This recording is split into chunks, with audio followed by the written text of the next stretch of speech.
So, this is Nikki in Japan. I'm now with my first victim for my COVID-19 chronicles. So, can you share something about yourself? Okay. My name is Soheyb. I'm French, and right now I'm in Japan. That's why I'm being interviewed. And I'm a software engineer working here. So basically, Right. May I know how old you are? I'm 31. All right. So, where are you from, Soheyb? I'm French from Paris. Right. So, he's French from Paris. Can you give me a short introduction about yourself, like some backgrounder? Okay. So as I said before, I'm French, and I'm graduated from the European Institute of Technology of Paris. I started being an expat since 2015. I worked during 4 years and a half in China, Beijing. Wow. Then in 2019, around the end, I moved to Japan, so just before the COVID. Right. Interesting. Yeah. Okay. So, how does it feel like being an expat in China? It's interesting. I mean, it's for some person like me, it was great, but some hate it because it's very, very different from, as a European, as a French, it's very different from my home country. But yeah, it was an interesting experience, especially that China is very closed country that has its own system for everything, for payment, for internet is not free, so they have their own websites and things like this. So it's like living in a different world. Actually. Wow. So, what was the biggest adjustment that you made when you moved to China, coming from Paris? Not being able to use Google anymore. Oh, wow. Wow. It must be like tough. I mean, I Google a lot. Yeah, you need to. My life depends on Google, so Google has my data. You need to find some workaround and things like this. Whoa. All right. Interesting. So, what do you do now? Now I'm living and working in Osaka, still as a software engineer, since end of 2019. And that's it for now. All right. So, how does it feel like being able to work as a software engineer in Japan?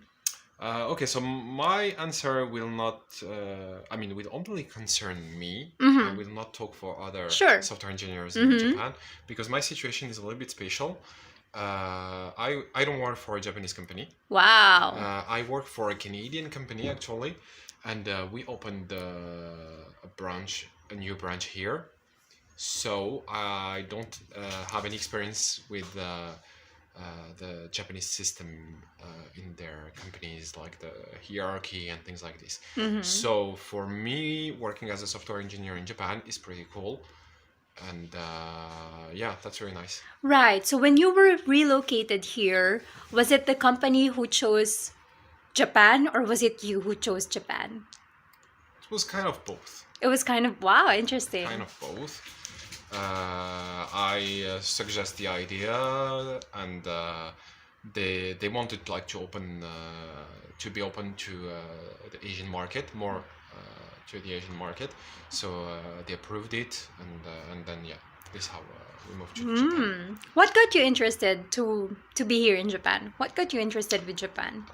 That would be a very cliche answer, but since I'm a kid, I'm a fan of anime, manga, and video games.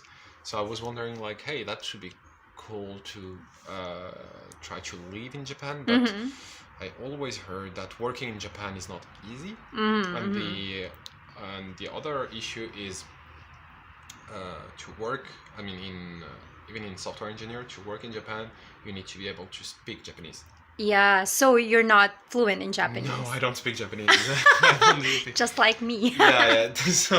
So that's why I say like my situation is different from other. Yeah. So guys, it's kind of challenging actually to live in Japan without any Japanese language. Yeah. Like it's tough. So anyways, what were you doing before the onset of COVID-19? I was just arriving in Osaka actually, and we started like opening the new branch. Started doing like all the paperwork and administration, And yeah, that was it. Like, I mean, the timing is very funny. Okay, yeah. So like on the onset of COVID-19, you were just starting in Osaka. But the funny thing is, like, you know, the COVID-19 started in China before the rest of the Yeah, world. you so- were in China? No, No. I left China. Then 2 or 3 months later, COVID started in China only. So I heard of it, and my colleagues told me like, oh, now China is closed. So I was supposed to do like some business trip between China and Japan, but just after I left China, like 2-3 months later, China closed its border. Oh my So I was like, God. okay. So then I stayed in Japan. Yeah. so So was that lucky that you were locked out of China before? Yeah, especially from what I'm hearing from my expat friends in China. I mean, it's going well with the COVID and everything, but China is closed for more than 2 years now, Yeah. and it's very, very close. Yeah, I can Like, imagine. they couldn't go to see their family for more than 2 years and a half.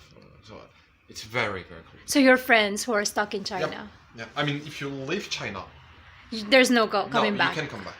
You can come back, But you have to spend 3 weeks in quarantine in a hotel that you pay yourself. Oh my gosh! So basically, it's almost a month of salary just for the hotel. Oh my gosh! No way. So Okay, so that's challenging. Yeah.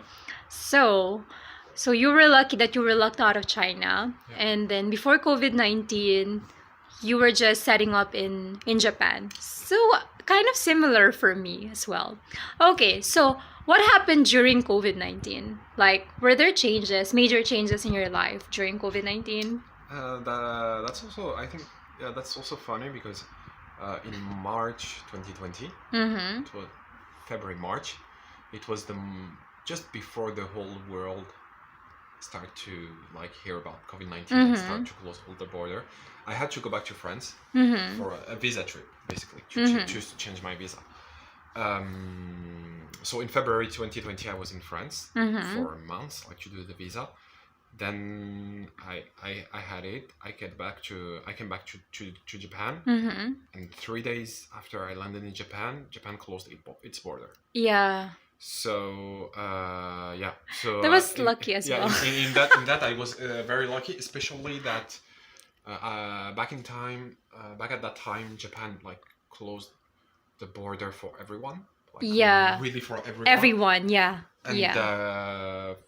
for almost like 6 or 7 months, something like this, like nobody could come back. Yeah. No one can move. Yeah. So, Basically. I was very lucky on that. Oh my god, we almost have the same timeline then. And so after the COVID started, and in my point of view, the COVID in Japan is okay. Yeah. And It's not like business as usual, right? Yeah. It's like But also, I don't know if it's because the hygiene is better than in most of countries, but it doesn't look like it got spread a lot. Yeah. Like, even around my friend or around my colleagues, it's not spread that much comparing to my friends in France, like, where it's much more spread. yeah. So I mean the rest of the world is taking it like badly hit by the COVID-19. But in Japan, I'm like, I know some friends who got COVID, but they're still alive. I mean, right? Yeah, and during the few months after the beginning of COVID-19, I was just working from home, basically. But it wasn't even like a real, how to say that, a real quarantine or anything. I was just working remotely. Working remotely. How does it feel working remotely? Is it like something that you like or something that you don't like? So a few months before that, I just arrived in Osaka. We had to settle down everything. So I was already working remotely for several months. Yeah. So I was like, and we just had like a new office. But then there was the COVID, so I was like, okay, back to work remotely. So it was same back as before. The first weeks is okay, but after it gets like very, in my point of view, it gets very boring. Yeah. I want to see people. I want to go out. I mean, I get tired of staying at home. Yeah. So yeah. So even though work generally hasn't changed a lot, like your lifestyle hasn't changed so much, you kind of still miss seeing people. Yeah, and going out, and I mean, because the main problem of working from home every day, all days are the same. Yeah, That's the main issue. definitely. So now, in the future, how do you see yourself in the future? Like, hopefully, after the world has settled down, after hopefully the pandemic has been fixed and all of that, what's your future plans? Travel? Traveling. Travel? Where do you intend to travel first? Okay, first for me it would be easier for me to go back to see my family in France. So that's the main point. But also I want to like to visit other Asian countries like Thailand, Vietnam, and things like this. I can't for now, so I'm looking forward to be able to travel to those countries. I think most people are longing to travel again. Yeah. But I feel lucky that that's my only issue. I mean, for other person like they have more serious issue. Mine is just wanting to travel. That's okay. Yeah. That's totally okay. It's not a serious deal. All right. So thank you Soheyb for your time. So basically before the pandemic, you were just settling in Japan and you just happened to be at the right time, at the right moment, at the right place. And then there's not much change in work basically, but you miss hanging out with friends. And in the future you would want to travel. Yep. Yeah. All right. Thank you so much for your time. Thank you.